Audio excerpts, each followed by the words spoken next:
Shu yoshga kirguncha qanday kunlarni boshimdan o'tkazganimni faqat o'zim bilaman. Uzoq davom etgan yiqilishlardan so'ng turgan paytimda yonimda hech kimni ko'rmaganim esimda. Ustimdan kulganlar, menga ishonmaganlar, kerak paytda tashlab ketganlarning barchasini ismini unutmaganman. Qiyin bo'lsa ham. Shuning uchun bir jihatni tushunib oling. Bo'sh cho'ntak, ochligi uchun ovoz chiqarayotgan oshqozon bilan piyoda yurgan yo'llarim haqqi. Meni muhokama qilishga faqat o'zim haqliman.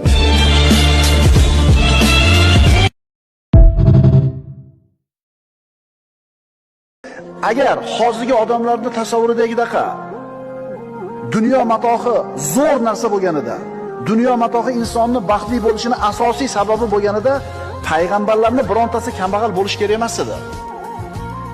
Какой витамин вам необходим для счастья?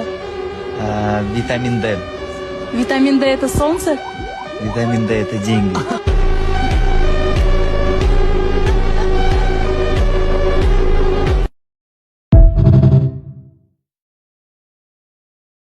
Bu gap o'g'il-bolaga tegishli.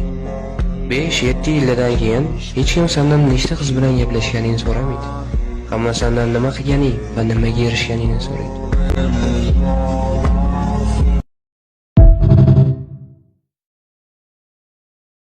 Har bir oilada o'sha oilani qiyinchiliklardan olib chiqib keta oladigan bir inson bo'ladi.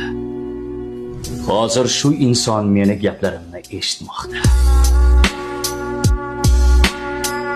Yigit kishini omadi kelsa hech ketmasda, uni kamsitishdan, uni obro'sizlantirishdan oldin sal o'ylab ko'ring bu hayotda.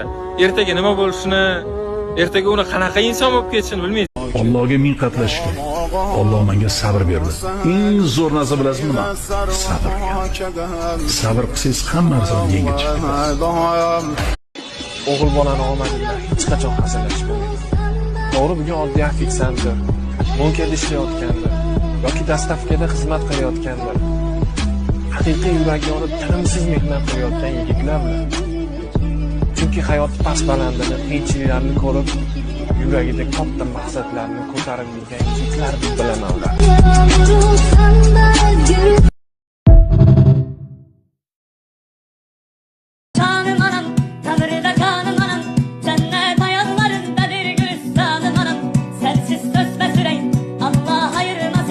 Kederi zulmet ile geçer sensiz anım anam. Şöhretim şanım anam.